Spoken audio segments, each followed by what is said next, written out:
दिल्ली दंगों के आरोप में यूएपीए कानून के तहत बीते 5 साल से जेल में बंद उमर खालिद और शर्जील इमाम को हर बार जमानत के मामले में जलालत ही क्यों उठानी पड़ रही है? क्या यूएपीए कानून इस कदर का मजबूत और सख्त है जो ये दोनों मुलजिम उसके सामने बेबस हो चुके हैं, या फिर अपने दोनों हाई प्रोफाइल मुवक्किलों की जमानत के लिए अदालत में एक पेशी के लाखों की फीस वसूलने वाले देश के नामी गिरामी वकीलों की जमानत ही इस मामले में कहीं कुछ कथित रूप से संदिग्ध है? इन्हीं तमाम अहम और उलझे हुए सवालों के सुलझे हुए जवाब के लिए स्टेट मिरर हिंदी के editor crime investigation Sanjeev Chauhan ने नई दिल्ली में मौजूद दिल्ली पुलिस स्पेशल सेल से रिटायर्ड डीसीपी और दिल्ली हाई कोर्ट और देश के सर्वोच्च न्यायालय के वरिष्ठ क्रिमिनल लॉयर एलन राव से एक्सक्लूसिव बातचीत की है। उन्होंने क्या कुछ कहा, आइए आपको सुनाते हैं।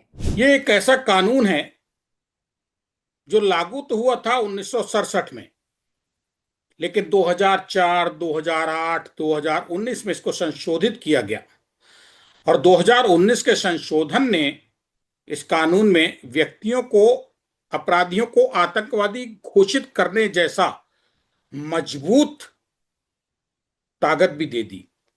और तभी से जो खतरनाक मानसिकता के लोग हैं, भारत विरोधी गतिविधियों में लिप्त हैं, जिनके ऊपर यूएपीए गैर कानूनी गतिविधियां रोकथाम अधिनियम ये लगता है, उनके रोंगटे खड़े हो जाते हैं। क्या है यूएपीए की ऐसी क्या है हुआ जिसकी वजह से हड़बड़ा रहे हैं सब? इसमें शर्जील इमाम हुए या उमर खालिद हुए, दिल्ली दंगों के आरोपी 5 साल से जेल में बंद, वो भी इसी के फेर में फंसे हुए। जमानत 5 साल से नहीं मिली जब से जेल गए तब से। संजीव जी नमस्कार। आपको आपके इस चैनल पर बहुत ही अहम मुद्दा आपने उठाया है जो यूएपीए एक्ट से रिलेटेड है, जो कि देश की जो आतंकवादी गतिविधियों से संबंधित कानून से संबंध रखता है। मैं आपको थोड़ा सा बैकग्राउंड में ले जाऊंगा हिस्ट्री में। जब 1985 में Tada terrorist activities destructive act लागू हुआ था, उसके बाद टाडा 95 तक चला 10 साल। उसके बाद पोटा आया, पहले पोटा आया, फिर पोटो पहले आया, फिर पोटा आया, पोटा ऑर्डिनेंस बना, फिर पोटा एक्ट बना। उसके बाद यूएपीए एक्ट जो 1967 का कानून था उसको यहाँ पर लाया गया और वो ऑलमोस्ट पैरेलल रहा, टाडा पोटा के ऑलमोस्ट पैरेलल था। लेकिन इस कानून में थोड़े से और ज्यादा इसमें संविधान किया गया। 2004 में इसको जैसे आपने बताया संशोधित किया गया, फिर 2008 में संशोधित किया गया और फाइनली अभी तक जो हुआ संशोधन वो 2019 का संशोधन है, जो कि अभी तक ये चल रहा है। और वो बार बार संशोधन करने का मकसद यही था, टेररिस्ट एक्टिविटीज को और ज्यादा सीरियसली माना जाए और इसके खिलाफ जो आदमी टेररिस्ट एक्टिविटीज में संलिप्त होते हैं उनके खिलाफ और ज्यादा सख्ती से बरता जाए, सख्ती से इसको हैंडल किया जाए। और वही एक नतीजा है जो आप अभी नाम जो बता रहे हैं, शर्जील इमाम और उमर खालिद, इन दोनों के ऊपर भी यही यूएपीए एक्ट, जिसका पूरा नाम है अनलॉफुल एक्टिविटीज प्रिवेंशन ब्रैकेट में है एक्ट, 1967 है, लेकिन अब संशोधन हो गया, 2019 का लागू होता है इसमें।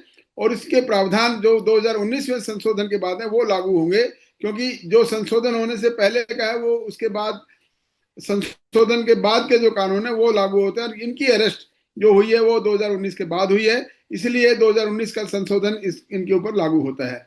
और यही एक वजह है कि क्योंकि ये बहुत बड़ा सख्त कानून है टेररिस्ट एक्टिविटीज को डील करने के लिए, और इसको हमारे देश की सुरक्षा और संप्रभुता को कायम रखने के लिए इसको लागू किया गया है। और ये बहुत ही जरूरी कानून है हमारे देश में टेररिस्ट एक्टिविटीज को रोकने के लिए, और उनको जो अगर करता है तो उनके खिलाफ सख्त कार्रवाई करने के लिए। ये यूएपीए कहता है कि इसमें 5 साल से लेकर आजीवन कारावास तक की सजा है अगर साबित हो गई, दोष सिद्ध हो गया, आरोपी को मुजरिम साबित कर दिया अदालत ने और जांच एजेंसी ने।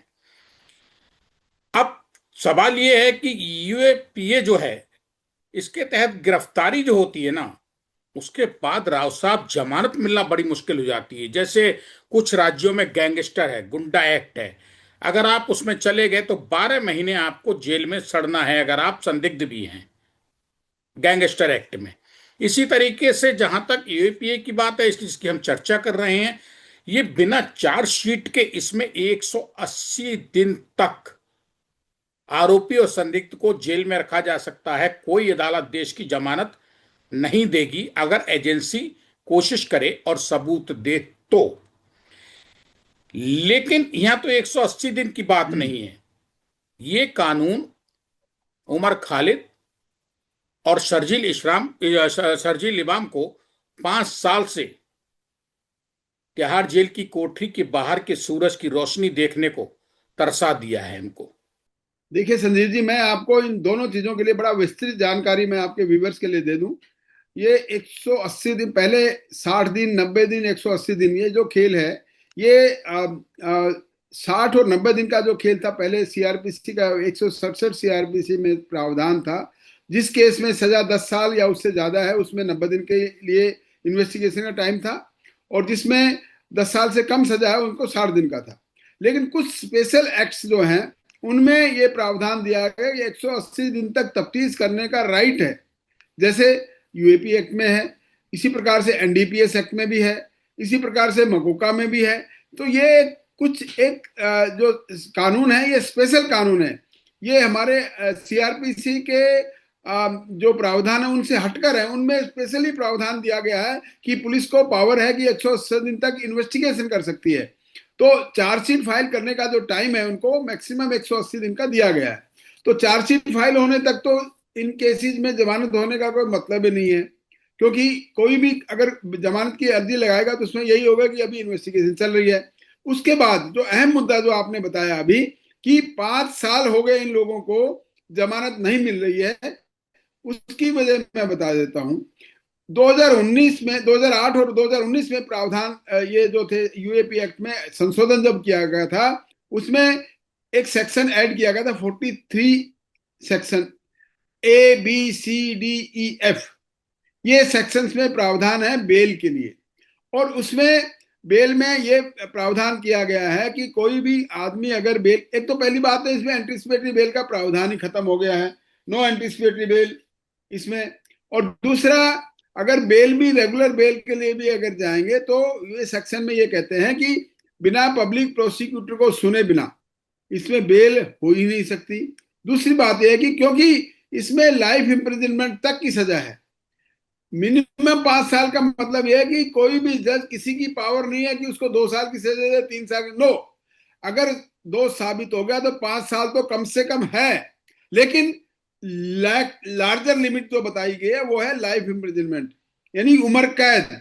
जिस केस में उम्र कैद की सजा हो उसमें बेल देने का डिस्क्रिप्शन टोटली कोर्ट के ऊपर निर्धारित करता है, और वो होता है साक्ष्यों के आधार पर, और वो होता है बाकी केस के हालात के आधार पर।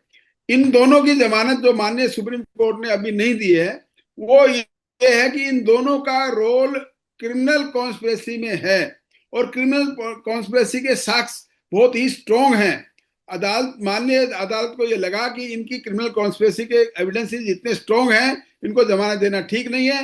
और इसके साथ साथ मैं बता दूं, इन्हीं के साथ 5 आदमियों की जमानत भी दी है, 5 जो और लोग हैं उनकी जमानत दी है अभी रिसेंटली। वो इसीलिए दी है कि उनके साक्ष्यों के कंपैरिजन में इनके साक्ष्य बहुत ज्यादा सुप्रीम है, तो उनकी कैटेगरी इनकी कैटेगरी से अलग करके उन्होंने इसकी जमानत नहीं दी और उनकी जमानत दे दी है। हाँ साहब, आपने बड़ी विस्तृत तरीके से बताया, और ये बताया कि उमर खालिद, शर्जील इमाम दो एक तरफ, ये भी यूएपीए में बंद हो रहे हैं इस टाइम, पिछले 5 साल से बंद है अभी तक, और इनके साथी जो हैं वो भी इसी कानून के तहत बंद थे। लेकिन जब तफ्तीश में चीजें निकल के आई जांच एजेंसी की, तो यह तय किया गया था कि जो 5 रिहा किए जाने हैं या किए जा चुके इनके साथी, उन पे इस तरीके की ये धारा की 100 एंड 100 अंदर की सब धाराएं जो उपधाराएं वो नहीं लगती हैं, उनके तहत उनको रिलीफ दे दिया गया। ठीक है, ये तो क्लियर हो गया। लेकिन सवाल ये है कि यूएपीए जैसे सख्त कानून के विरोधी या मुजरिमों या मुलजिमों के बचाव पक्षों का अक्सर ये कहना रहता अदालतों में, जो संशोधन के विरोधी रहे हैं इस कानून में, संशोधन जो टाइम टू टाइम हुआ, खासतौर से 2019 के बाद जिस तरीके से इसको सख्त बना दिया गया कि एक दफा अगर इसके शिकंजे में फंसे तो जमानत आसान नहीं है। ऐसे में जो इस कानून के विरोधी हैं या मुजरिमों या संदिग्धों या आरोपियों के पक्ष के बचाव पक्ष के जो वकील हैं, उनके तर्क रहते हैं कि ये कार्यपालिका को मनमानी शक्तियां प्रदान करता है ये कानून। व्यक्ति के विधिवत प्रक्रिया के अधिकार, असहमति व्यक्त करने के अधिकार और प्रतिष्ठा के अधिकार का सीधा सीधा यूएपीए कानून उल्लंघन करता है। ठीक है। उपरोक्त आधारों पर संशोधन की संवैधानिक जो वैधता को चुनौती देते हुए सर्वोच्च न्यायालय में 2 अलग अलग याचिकाएं भी इस मुद्दे पे दायर की गई थी। न्यायालय ने इन याचिकाओं को एक साथ जोड़कर 7 सितंबर 2019 को केंद्र सरकार को नोटिस जारी किया, लेकिन वो नोटिस आज कहाँ है, क्या है, सब कुछ पता नहीं। मगर यूएपीए जो है 2019 का संशोधित, उसके शिकंजे में इस तरीके से जकड़े हुए हैं शर्जील इमाम और उमर खालिद। ये बार बार नाम मैं इसलिए ले रहा हूं क्योंकि इस कानून के तहत अभी बुरी तरीके से यही फंसे हुए जो फड़फड़ा रहे हैं जमानत लेने के लिए, दिल्ली दंगों के मुख्य आरोपी और संदिग्ध, जिनको जमानत नहीं मिल रही है, जिनकी सजा भी नहीं हो रही है। मुश्किल ये है इनमें न सजा हो रही है, जेल में बंद रही है। फिर वही बात है कि जो बचाव पक्ष के वकीलों की दलीलें कि कानून जो है जांच एजेंसियों को, न्यायपालिका, कार्यपालिका को असीमित शक्तियां देता है। इसमें मुजरिम, संदिग्ध और बचाव पक्ष के पास कोई रास्ता नहीं है बचने का। हमारी संसद ने पास किया है यूएपीए का जो 67 है, उसके बाद 2004, 2008, 2019 के संशोधन ये हमारी पार्लियामेंट ने पास किए हैं। और पार्लियामेंट में जो कानून एक बार बन जाता है उनको पालन करवाना कार्यपालिका का काम है, जो हमारी पुलिस का काम है। यूएपीए का जो केसेस है एनआईए करती है, हमारी नेशनल इन्वेस्टिगेटिव वो करती है। उनका कानून का पालन कराने का दायित्व है हमारी कार्यपालिका का, जो कि करती है, एग्जीक्यूटिव जिसे कहते हैं। और उसके बाद न्यायपालिका हमारी है, तीसरी जो संस्था है, वो उसके साक्ष्यों के आधार पर देखकर उसमें न्याय करती है। जहां तक बात आपकी ये कहने का है कि ये 5 साल से फड़फड़ा रहे हैं, वो ठीक बात है। देखिए, केस में इन्वेस्टिगेशन हो चुकी है, ट्रायल शुरू हो रहा है। ये भी नहीं है कि ट्रायल शुरू नहीं हुआ है। ऐसा कहना गलत है उन लोगों का कि इसमें ट्रायल शुरू नहीं हुआ है। ट्रायल शुरू हो गया लेकिन ट्रायल कंक्लूड नहीं हुआ। ये दोनों में फर्क मानिए। कार्रवाई शुरू हो गई है, कानूनी कार्रवाई कोर्ट में, अदालत में शुरू हो गई है, लेकिन अभी कंक्लूड नहीं हुई है। लेकिन कंक्लूड नहीं होने तक ये न्यायपालिका का प्रोरोगेटिव है, न्यायपालिका का अधिकार क्षेत्र में आता है कि अगर साक्ष्य इतने सीरियस हैं तो उनकी जमानत ना ली जाए, क्योंकि अदालत में वो सीरियस हैं और वो अगर जमानत ले ली गई तो जो साक्ष्य आगे होने वाले हैं उन साक्ष्यों पे प्रभाव पड़ सकता है।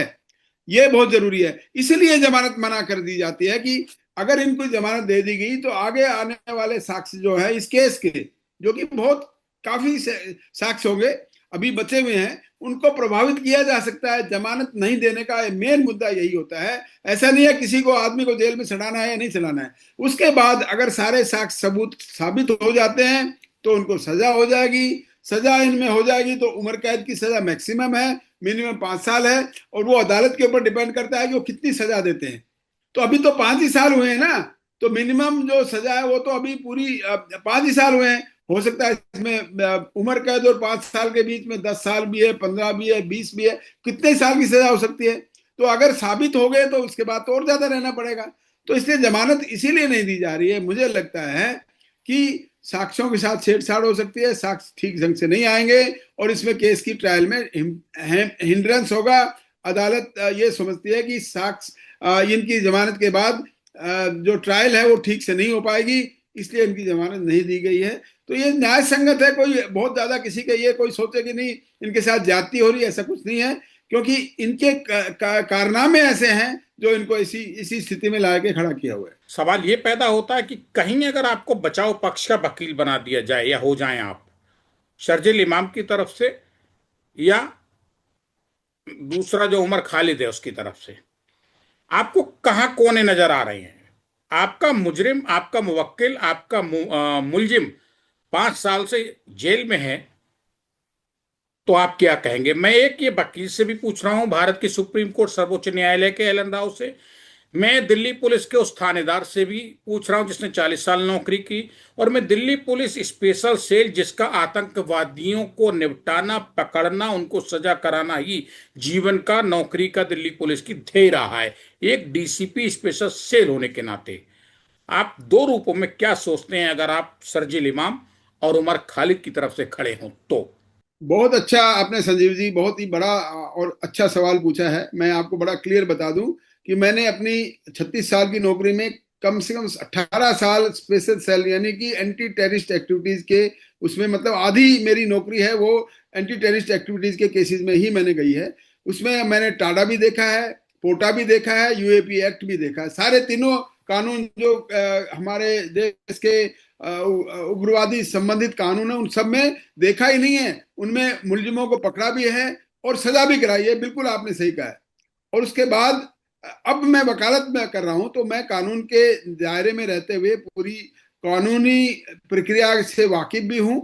और जैसा आपने कहा कि अगर मैं इनका वकील होता तो मैं कभी भी इनकी जमानत की बात तो कभी करता ही नहीं, क्योंकि जमानत इनमें हो नहीं सकती अभी, क्योंकि माननीय सुप्रीम कोर्ट ने भी कह दिया है कि इनकी जमानत 1 साल कम से कम नहीं होगी। इसका मतलब माननीय सुप्रीम कोर्ट के जो जजेस हैं उन्होंने पूरे एक्सपीरियंस के बाद ये बात कही है। क्यों कही है? ये उनका अपना समझ है और वास्तव में ठीक कहा है कि 1 साल तक जमानत के लिए अर्जी लगाना भी मत, और उसके साथ साथ डायरेक्शन ये भी दी है कि ट्रायल खत्म करो, 1 साल में ट्रायल खत्म करना ये भी जरूरी है।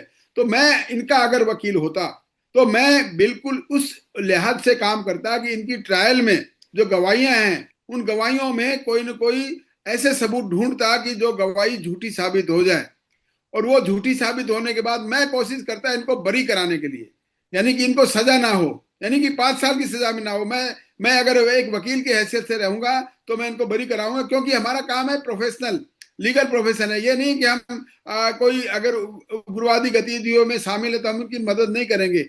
एज ए प्रोफेशनल एडवोकेट हमारा काम है किसी को लीगल एविडेंस, लीगल असिस्टेंस देना। अगर कोई इसमें लीगल असिस्टेंस की बात है तो मैं वो जो बड़े बड़े नामी वकील हैं जिन्होंने इनकी बेल की रिक्वेस्ट माननीय सुप्रीम कोर्ट और हाई कोर्ट से की है, मैं उनको नहीं समझता हूँ उनका ठीक राइट डिसीजन था। उनको बेल की बजाय इनकी ट्रायल पे एम्फेसाइज करना चाहिए। ट्रायल जल्दी से जल्दी खत्म कराने के लिए इनके गवाहों के लिए उनकी गवाहों का क्रॉस एग्जामिनेशन करना बहुत जरूरी है, और उससे निकालना है कि किस प्रकार से इनके खिलाफ जो सबूत इकट्ठे किए जाएंगे वो सबूत ट्रायल में साबित ना हो, ऐसा कुछ करने की उनको सोचना चाहिए था। अगर मैं इनका वकील होता तो मैं इसी लाइन पे चलता, जमानत की लाइन पे नहीं चलता। एलन राव साहब, आपने बहुत बड़ी बात कह दी है और सत्य कही है, जमीन से जुड़ी बात कही है, हवाबाजी नहीं की आपने। बड़े बड़े सुप्रीम कोर्ट के वकीलों को जो एक पेशी के कोर्ट में जाने के खड़े होने के 5 लाख 10 लाख 15 लाख लेते हैं, आपने तो फोकट में ये बता दिया 20-20 है। लाख स्टेट रुपए मिरर देते। जी 20-20 लाख रुपए सुप्रीम कोर्ट में खड़े होने के, लेकिन वो फेल हो गए हैं शर्जील इमाम और उमर खालिद को जमानत दिलवाने में। क्यों? क्योंकि वो जमानत पड़े हुए, और आपने इसका एक तुर्क का पत्ता बीच में से जो निकाल के दिया है कि मैं जमानत नहीं कराता, मैं ट्रायल जल्दी कराता, या सजा या बरी। मैं अगर समझ पाया हूं आप यही कहना बिल्कुल चाह रहे हैं। आपने सत्य कहा है कि इनको भी बेवकूफ बिल्कुल आप बनाया सही जा रहा समझे है। हो। हाँ, तो शर्जील इमाम, उमर खालिद को जो है उनकी जो बंदी हुई है, गिरफ्तारी हुई है, उसको अपने अपने हिसाब से जो वकील है नामी गिरामी, वो अपने नाम को भुना के और इनके नाम को भी भुना के बस इस्तेमाल कर रहे हैं, जेबें भर रहे हैं। राव साहब, ये 30 दिसंबर 1967 को जब गैर कानूनी गतिविधियां यानी रोकथाम संशोधन अधिनियम 1969 लागू हुआ था, उसके बाद इसमें 6-7 बार चेंजेस आते गए। ये आपराधिक कानून संशोधन अधिनियम 1972 हुआ, फिर प्रत्यायोजित विधान प्रावधान संशोधन 1986 हुआ, उसके बाद फिर चेंज आए। तो गैर कानूनी गतिविधियां ब्रैकेट में रोकथाम संशोधन अधिनियम 2004 बना 86 के बाद। उसके बाद फिर आया 5वें नंबर पे वो आया कि गैर कानूनी गतिविधियां रोकथाम संशोधन अधिनियम 2008। कितने बदलाव हुए हैं एक यूएपीए में।